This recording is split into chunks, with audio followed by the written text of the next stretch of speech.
Assalamualaikum warahmatullahi wabarakatuh. A'udzubillahi minasyaitonirrajim. Bismillahirrahmanirrahim. Alhamdulillahi rabbil alamin. Wa bihi nasta'inu ala umurid dunya waddin. Asyhadu an la ilaha illallah wahdahu la syarikalah wa asyhadu anna Muhammadan abduhu wa rasuluh la nabiyya ba'dah. Allahumma shalli ala Muhammad wa ala ali Muhammad kama shallaita ala ali Ibrahim innaka Hamidum Majid. Allahumma barik ala Muhammad wa ala ali Muhammad kama barakta ala ali Ibrahim innaka Hamidum Majid. Subhanaka la ilma lana illa ma 'allamtana innaka antal alimul hakim. Rabbi shrah li sadri wa yassir li amri wahlul 'uqdatam min lisani yafqahu qawli. Amma ba'd. Dalam kesempatan ini saya mengajak dan mengingatkan diri saya sendiri, tuan puan, bapak ibu, saudara dan saudari, untuk kita saling mengingatkan atau saling berpesan dengan kebenaran. Kebenaran yang bersumber dari Al-Quran dan As-Sunnah. Tuan puan, bapak ibu, saudara dan saudari sekalian yang dirahmati Allah Subhanahu wa taala, kita sambung perbincangan kita mengenai fiqhus shalah, yaitu sifat salat menurut sunnah Rasulullah sallallahu alaihi wasallam dan mazhab ulama. Dalam kesempatan kali ini kita masih membincangkan perkara-perkara yang berkaitan dengan takbiratul ihram. Yang pertama adalah meregangkan jari-jari kedua-dua tangan ketika takbiratul ihram. Imam Ash-Shirazi dalam kitabnya Al-Muhadzab mengatakan, ketika seseorang melakukan takbiratul ihram, maka dia meregangkan jari-jari kedua-dua tangannya seperti ini. Allah, ini sejajar dengan kedua-dua bahu. Allahu Akbar. Perkara ini berdasarkan kepada hadis dari Abu Hurairah radhiyallahu anhu. Beliau mengatakan, kana Rasulullah sallallahu alaihi wasallam idza kabbara lis-shalah nasyara asabi'ah. Hadis riwayat At-Tirmidzi nomor 239. Maksudnya adalah Rasulullah sallallahu alaihi wasallam apabila melakukan takbiratul ihram untuk salat, baginda meregangkan jari-jari kedua-dua tangannya. Imam An-Nawawi mengatakan dalam kitabnya Al-Majmu' mengatakan bahwa At-Tirmidzi mendaifkan hadis ini dan bersangatan dalam mendaifkannya. Kalangan ulama Asy-Syafi'i berbeza pendapat mengenai perkara meregangkan jari-jari kedua-dua tangan ketika takbiratul ihram. Jumhur ulama Asy-Syafi'i telah memutuskan dengan menyukai untuk meregangkan jari-jari kedua-dua tangan ketika takbiratul ihram. Meregangkan jari-jari tangan dalam sholat terdapat dalam beberapa keadaan, yaitu dalam mengangkat kedua-dua tangan ketika takbiratul ihram. Jadi ketika takbiratul ihram, Allahu Akbar, ini jari tangan diregangkan. Tangan itu sejajar dengan kedua-dua bahu. Ini telapak tangan saja kedua bahu diregangkan. Allahu Akbar, kemudian letak tangan di bawah dada di atas pusat. Kemudian ketika ruku, Allahu Akbar, sama juga. Ketika ruku juga ketika takbir intikal mau beruku, tangan juga kedua-dua jari tangan diregangkan. Begitu juga ketika mengangkat kepala dari ruku, i'tidal, Sami Allah liman hamidah, jari-jari tangan juga diregangkan. Dan berdiri dari tasyahud awal, ya. Setelah tasyahud awal mau rakaat ketiga, Allahu Akbar, diregangkan juga. Telah disebutkan bahwa sesungguhnya yang masyhur adalah disukai untuk meregangkan jari-jari kedua-dua tangan dalam keadaan-keadaan tersebut tadi. Yang pertama tadi adalah ketika takbiratul ihram, ketika hendak ruku takbir intikal, kemudian ketika bangkit dari ruku naik i'tidal sami Allahu liman hamidah, dan juga ketika naik dari tasyahud awal mau ke rakaat ketiga. Takbir intikal juga kedua-dua tangan, jari-jari kedua-dua tangan direnggangkan. Yang kedua, dalam keadaan berdiri dan berdiri dari ruku, maka seorang tidak merenggangkan jari-jari tangannya pada keadaan tersebut. Jadi dalam keadaan berdiri ya, dan berdiri dari ruku tidak direnggangkan jari-jari tangannya. Jadi ketika i'tidal tangan lurus ke bawah tidak direnggangkan. Ketiga, dalam keadaan ruku disukai merenggangkan jari-jari kedua-dua tangan di atas kedua lutut. Jadi ketika kedua-dua tangan memegang lutut, jari-jari kedua tangan direnggangkan, dibuka. Keempat, dalam keadaan sujud disunahkan merapatkan jari-jari tangan. Jadi ketika sujud tidak direnggangkan tapi dirapatkan dan menghadapkan jari-jari tangan ke kiblat. Yang kelima, dalam keadaan duduk di antara dua sujud, pendapat yang sahih seperti dalam keadaan sujud tidak direnggangkan tapi dirapatkan dan menghadapkan jari-jari tangan ke arah kiblat. Keenam, dalam keadaan tasyahud. Dalam keadaan tasyahud untuk jari-jari tangan kanan digenggam kecuali telunjuk dan ibu jari. Jadi begini. Ketika tasyahud awal asyhadu an la ilaha illallah. Ada yang begini, ada yang begini. Begini, yang begini. Untuk tangan kiri jari-jarinya diluruskan. Ya. Untuk keadaan duduk di antara dua sujud, pendapat yang sahih jari-jari tangan dirapatkan dan dihadapkan ke kiblat. Ketika takbiratul ihram, kapan waktu memulai mengangkat kedua-dua tangan? Imam Asyirazi dalam kitabnya Al-Muhadzab mengatakan, adapun waktu memulai mengangkat kedua-dua tangan adalah bersamaan dengan waktu memulai takbiratul ihram. Jadi ketika mulai takbiratul ihram begitu juga tangan diangkat. Allah diangkat, sambil diangkat tangan tadinya letaknya di dekat badan, kemudian diangkat ketika takbiratul ihram, tangan juga diangkat. Allahu Akbar, berhenti, bar itu berhenti di sini, kemudian diturunkan. Jadi kedua-dua tangan diangkat bersamaan dengan waktu memulai takbiratul ihram, dan selesainya waktu mengangkat kedua-dua tangan bersama dengan waktu selesainya takbiratul ihram. Jadi begitu Allahu Akbar, tangan pun selesai ya, diangkat. Apabila seseorang mengangkat kedua-dua tangannya mendahului dari takbiratul ihram, jadi duluan diangkat, angkat ini baru takbir Allahu Akbar, tangannya berhenti dulu sini. Jadi ketika diangkat mendahului takbiratul ihram, maka dia memberhentikan atau menahan tangannya dalam keadaan terangkat sejajar kedua-dua bahunya sehingga dia menyelesaikan takbiratul ihram. Jadi kalau dua-dua angkat Allahu Akbar baru turun. Karena sungguhnya mengangkat kedua-dua tangan adalah untuk takbiratul ihram, dan mengangkat kedua-dua tangan adalah bersamaan dengan takbiratul ihram. Imam Nawawi dalam kitabnya Al-Majmu' mengatakan ada 5 pendapat mengenai waktu disukai untuk mengangkat kedua-dua tangan. Yaitu pendapat yang pertama, pendapat yang paling sahih adalah seperti yang telah disebutkan tadi, yaitu memulai mengangkat kedua-dua tangan bersamaan dengan memulai takbiratul ihram, dan selesai mengangkat kedua-dua tangannya bersama dengan selesainya takbiratul ihram. Jadi ketika mau mulai takbiratul ihram, sambil itu juga diangkat tangannya, kedua-dua tangannya. Allahu Akbar.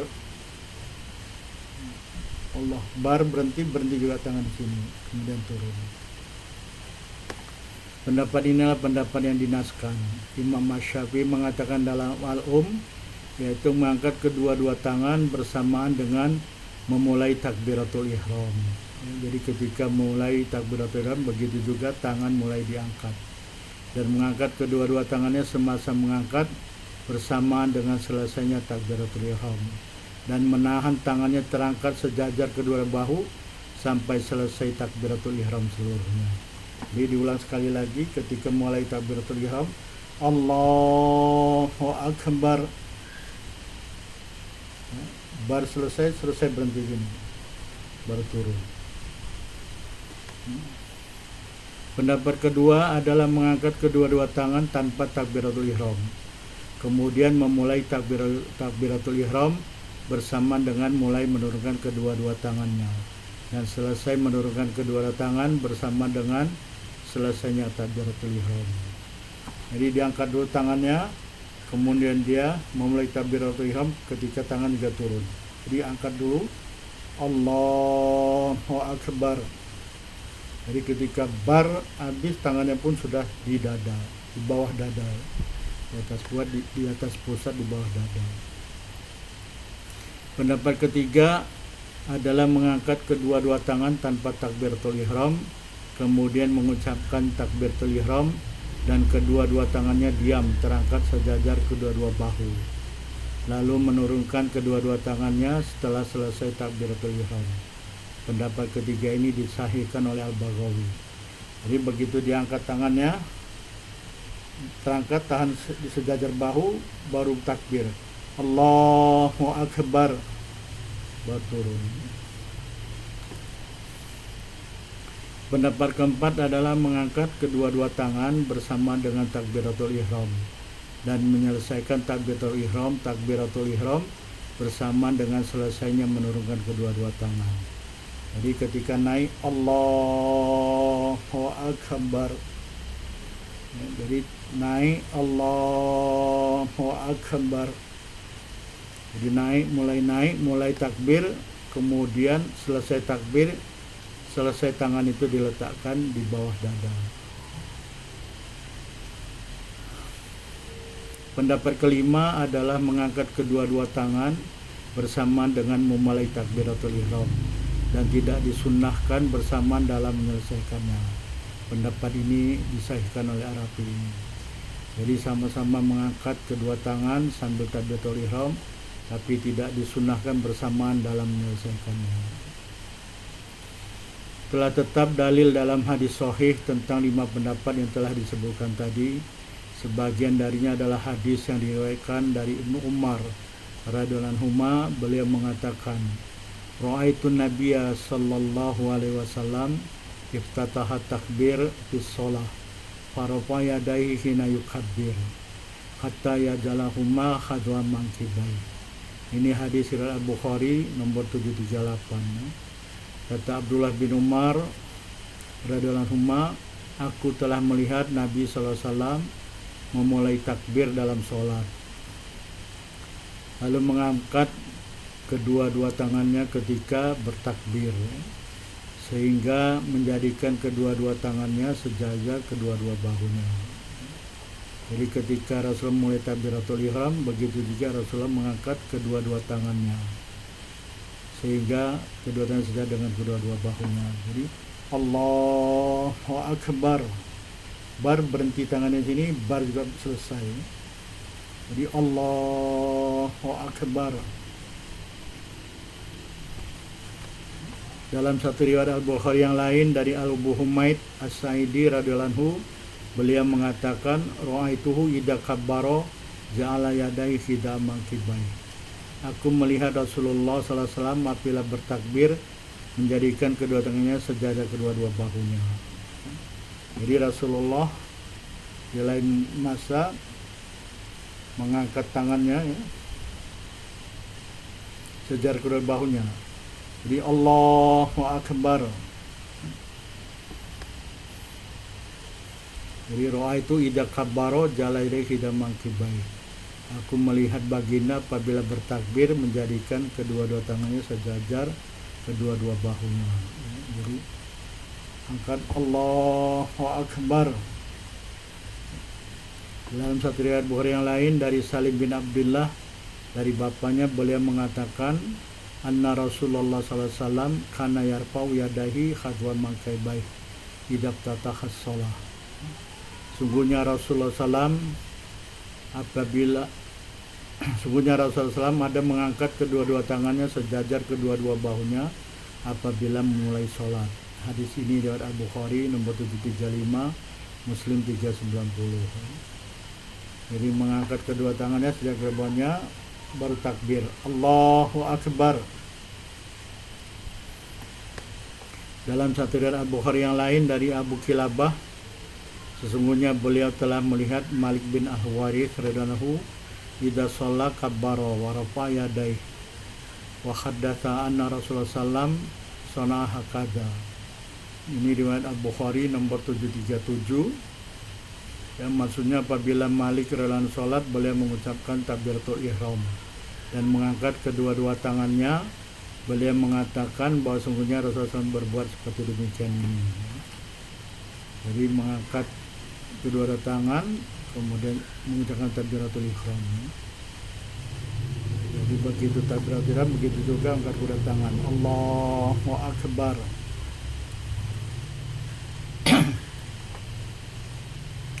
Dalam satu riwayat Al-Bukhari dari Nafi' radhiyallahu anhu, beliau mengatakan anna bana Umar kana idza dakhala fi shalah kabbara wa rafa'a yadayhi wa rafa'a dzalika banu Umar ila Nabi sallallahu alaihi wasallam. Hadis Al-Bukhari nomor 739. Maksudnya Ibnu Umar apabila masuk ke dalam sholat maka beliau mengucapkan takbiratul ihram dan mengangkat kedua-dua tangannya. Dan Ibnu Umar merujuk perkara yang demikian ini mengangkat kedua tangan ketika takbiratul ihram adalah kepada Nabi SAW. Jadi begitu takbir begitu juga mengangkat kedua tangan. Dalam Sahih Muslim, Malik bin Al-Huwairits radhiyallahu anhu telah meriwayatkan telah meriwayatkan anna Rasulullah SAW kana idza kabbara rafa'a yadayhi. Hadis Muslim nomor 391. Maksudnya sesungguhnya Rasulullah SAW ada apabila mengucapkan takbiratul ihram maka baginda mengangkat kedua-dua tangannya. Jadi mengucapkan mengangkat kedua-dua tangannya. Dalam riwayat Abu Daud dari Abdullah bin Umar, beliau mengatakan kana Rasulullah SAW idza qama ila shalah rafa'a yadayhi hatta takuna haswa mangkibai tsumma kabbara.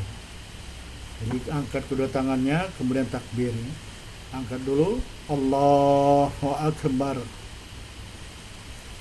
Ini hadis Abu Daud nomor 722, hadis sahih. Adalah Rasulullah sallallahu alaihi wasallam apabila berdiri untuk sholat maka baginda mengangkat kedua-dua tangannya sehingga ada kedua-dua tangannya sejajar kedua-dua bahunya. Kemudian bertakbir mengucapkan takbiratul ihram. Selanjutnya cara mengangkat kedua-dua tangan apabila tidak mampu.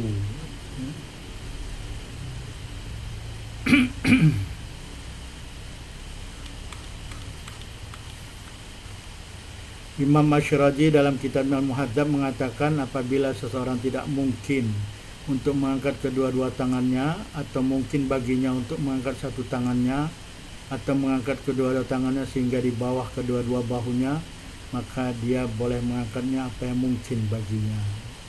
Dalil untuk perkara ini adalah hadis yang diriwayatkan oleh Abu Hurairah radhiyallahu anhu dari Rasulullah SAW. Baginda bersabda, wa idza amartukum bi amrin fa'tu minhum mastata'tum. Hadis Al-Bukhari nomor 7288, Muslim 1337. Maksudnya, dan apabila aku, kata Rasulullah, memerintahkan kamu dengan suatu perintah, maka hendaklah kamu melakukan dari perintah tersebut apa-apa yang kamu mampu untuk melakukannya. Jika seorang mempunyai kecacatan dan dia mengangkat kedua-dua tangannya melewati kedua-dua bahunya, maka dia mengangkat kedua-duanya melewati kedua-dua bahunya. Karena dengan demikian sungguhnya dia telah melakukan apa yang diperintah dengannya.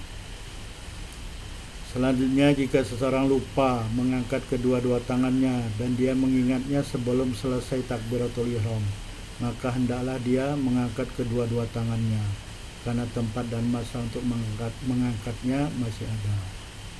Imam An-Nawawi dalam kitabnya Al-Majmu' mengatakan kalangan kami mazhab Asy-Syafi'i telah berpendapat apabila ada seseorang yang kedua-dua tangannya terpotong atau salah satunya mulai di pergelangan tangannya ke ujung jari, maka dia mengangkat semua bahagian tangan yang ada. Al-Baghawi mengatakan jika tangannya terpotong dari siku, maka dia mengangkat lengannya yang ada, atas pendapat yang lebih sahih dari dua pendapat. Perkara ini karena hadis yang telah disebutkan tadi. Pendapat kedua mengatakan bahwa lengan yang ada tidak diangkat, karena sesungguhnya lengan yang ada tidak diangkat dalam keadaan tangan normal, sihat, tidak cacat atau terpotong. Al-Mutawali memutuskan dengan mengangkat lengan yang ada. Kalau seorang tidak mungkin untuk mengangkatnya kecuali mengangkatnya melewati kedua-dua bahunya seperti yang disyariatkan atau tidak sampai sejajar kedua-dua bahunya, maka dia mengangkatnya sebatas yang dia mungkin untuk melakukannya. Jadi kalau dia mampu mengangkatnya dalam dua keadaan, melewati atau tidak sampai sejajar kedua-dua bahunya, dan tidak mampu mengangkat sejajar kedua-dua bahunya, maka dia mengangkat melewati kedua-dua bahunya. Imam Asy-Syafi'i telah menaskan pendapat ini dalam Al-Um, dan kalangan ulama Syafi'i telah sepakat atasnya. Imam Nawawi mengatakan jika seseorang mempunyai satu dari kedua-dua tangannya terpotong dari pangkal tangan atau tidak mungkin untuk mengangkat satu tangannya, maka dia mengangkat satu tangan yang lain. Jadi kalau tangan tinggal satu, angkat tangan yang satu itu. Apabila satu tangan yang sehat dan satu tangan yang lain cacat, maka dia melakukan tangan yang cacat seperti yang telah disebutkan tadi, dan dia mengangkat tangan yang sehat sejajar kedua-dua bahunya. Jadi kalau ada dua tangan, tangan yang satu tak boleh angkat, angkatlah yang sehat dulu, sejajar dengan kedua-dua bahunya. Imam Syafi'i telah menaskan perkara ini dalam Al-Um. Kalau seorang tidak mengangkat kedua-dua tangannya dengan sengaja atau terlupa sehingga dia mengucapkan sebahagian takbiratul ihram, maka dia mengangkat kedua-dua tangannya dalam keadaan mengucapkan baki takbiratul ihram. Jadi ketika Allah dia lupa, angkat dia terus Allahu Akbar. Tapi apabila takbiratul ihram telah selesai diucapkan, maka dia tidak mengangkat kedua-dua tangannya setelah selesai takbiratul ihram. Jadi kalau sudah selesai takbiratul ihram, ya sudah, angkat saja terus tangannya, letak di bawah dada di atas pusat. Perkara ini telah dinaskan dalam Al-Um dan ulama Syafi'i telah sepakat atasnya. Imam Nawawi mengatakan, Imam Syafi'i mengatakan dalam Al-Um bahwa disukai untuk mengangkat kedua-dua tangan bagi setiap orang yang sholat, ya. Sama ada dia jadi imam sholat atau dia jadi makmum atau orang sholat sendiri, ya, sholat mufarid sendiri di rumah atau di masjid dia sholat sendiri, ya, ketika sudah selesai sholat jamaah, atau orang perempuan. Jadi semuanya mengangkat kedua-dua tangannya. Disukai untuk mengangkat kedua-dua tangan. Mengangkat kedua-dua tangan ketika takbiratul ihram, ya. Kemudian ketika takbir ruku, ketika bangkit dari ruku mengucapkan sami Allahu liman hamidah, juga mengangkat kedua-dua tangan sambil direnggangkan, dibuka tangan. Mengangkat kedua tangan dalam setiap sholat sunat dan sholat wajib, ya. Mengangkat kedua-dua tangan ketika bertakbir dalam sholat jenazah, sholat 2 hari raya, sholat minta hujan, sujud selepas membaca ayat sajadah, ya, dari Al-Quran, dan sujud syukur. Sama ada seorang itu dalam sholat dalam keadaan berdiri, duduk, berbaring, atau dengan isyarat, maka dia mengangkat kedua-dua tangannya. Kalau seseorang tidak mengangkat kedua-dua tangannya dalam semua keadaan di atas, kata Imam Syafi'i, kata Imam Asy-Syafi'i, aku tidak menyukai yang demikian baginya. Tapi tidak ada kewajiban atasnya untuk mengulangi sholat, dan tidak ada sujud sahwi, baik dalam keadaan sengaja dia tidak mengangkat kedua-dua tangannya, terlupa, atau tidak ada ilmu tentang mengangkat kedua-dua tangan. Karena sesungguhnya mengangkat kedua-dua tangan adalah sunat hayat, ya, dalam amalan sholat. Al-Mutawali mengatakan bahwa disukai untuk menghadapkan telapak tangannya ke kiblat ketika mengangkat kedua-dua tangannya. Jadi ketika mengangkat Allahu Akbar, jadi telapak tangan ini dari direnggangkan, telapak dua tangan ini menghadap kiblat, ya. Jangan begini. Ada orang selain begini kan, Allahu Akbar ada, tapi menghadap kiblat gini. Kata Al-Mutawali menghadap ke telapak kedua tangannya menghadap kiblat ya, ketika mengangkat. Allahu Akbar.